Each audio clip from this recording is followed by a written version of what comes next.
Thank you very much, Mr. Chairman. Again, welcome, Ms. Rollins. As we both noted, the chairman and I, this committee has worked together, and all the members know this, on a bipartisan way to pass farm bills in the past, improve the farm safety net, stand up for conservation, nutrition, food security. Will you be a force for working with both sides of the aisle? Thank you so much, Senator Klobuchar, for that question. And it is exceedingly important to me that we deliver for American farmers and ranchers, exceedingly. And I have already begun to lose some sleep over how to make that happen in a way that is productive in supporting your work. And I have a long history of working in a bipartisan manner. It may not be at the forefront of my bio or my resume, but I worked with many of you in the last administration on the First Step Act, which I believe was perhaps the hallmark of President Trump 1.0 in bipartisan work together. I sat in an office for many hours with Senator Durbin, Senator Grassley, Senator Booker, Senator Scott, and many others from both sides as we hammered out how to solve the criminal justice challenges that our Bureau of Prisons is facing. And I hope to bring that same skill set and perhaps knowledge base and relationships to this effort as well. Thank you. I appreciated you mentioned animal disease as one of your lead priorities, as well as the disaster economic assistance. As you know, and you and I discussed this, since 2022, the most recent outbreak of avian flu has devastated poultry producers, spread to dairy cattle, resulted in at least one death. But we're starting to see increases in certain prices attributed to that. If confirmed, how will you ensure that farmers have the resources they need to combat the spread of this virus? What is your plan? There is no doubt that what the community in whom we all work for, that community, not just America, but the entire world relies on for an abundant, safe, and secure food supply. And just learning of the devastation in Georgia just over the last few weeks with the poultry outbreak and the depopulation there of our poultry. Of course, to your point about dairy, it's been infecting some of the dairy herds, I believe, across 16 states. There is a lot that I have to learn on this, and if confirmed, this will be, as I mentioned in my opening statement, one of the very top priorities. We are hyper-focused on finding the team right now. I'm sure they're already working. I have obviously respected the process and not gotten too involved. But I know that the current team and the future team will be working hand in hand to do everything we can on animal disease. And Senator, if I may add one more thing, my deep background working in state policy included working very closely with governors' offices and ag commissioners across this great country. In fact, in the last White House, I sort of took it upon myself, which is where I met a few of our governors who are now here, to work closely and in concert and aligned with both Republican and Democrat leaders from the states. I really appreciate that. We have 7 minutes, so I'm going to go a little quicker here. Ma'am. I will note that just yesterday, the administration announced they will halt external public health communications from the CDC on these avian flu animal diseases, and these important announcements have helped keep producers up to date with the latest information on disease spread, health of workers. And while I know that wasn't under the USDA, I just urge you to talk to them about that. We're concerned.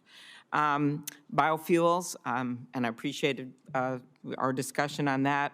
While you served as the CEO of the Texas Public Policy Foundation, your organization was often critical on biofuels, including ethanol. And as you know, we have worked really hard to make this so we don't just have one fuel, that we have options here, including with Senator Ernst and Senator Fisher and Senator Grassley, Senator Thune, many others.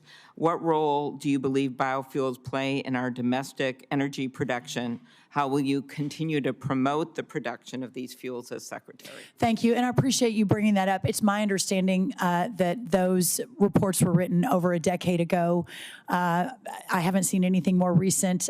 Texas Public Policy Foundation puts out almost 900 to 1,000 pieces of content a year. I did not author that specific piece, but to be clear, there's no doubt, coming from Texas, I was a massive defender of fossil fuels and the importance of fossil fuels in the energy independence and energy dominance narrative. Clearly, I've spoken with so many of you on both sides of the aisle on this issue. I will be a secretary for all agriculture. It is really important to me that we continue to defend and elevate and honor all sources of fuel. My former boss and current boss in his current energy dominance plan included biofuels as an important piece of his agenda. So I really look forward to continuing that. And I know your family, based on the forms, I appreciate you getting us those forms, that your family has significant financial interest in the oil industry. Will these interests motivate decisions you make at the department, especially when they impact your family's financial holdings? Senator, I can promise you this, and I know you and I have met a few times through the years. I've had more in-depth discussions, but not as many as I would like, hopefully a lot more in the future.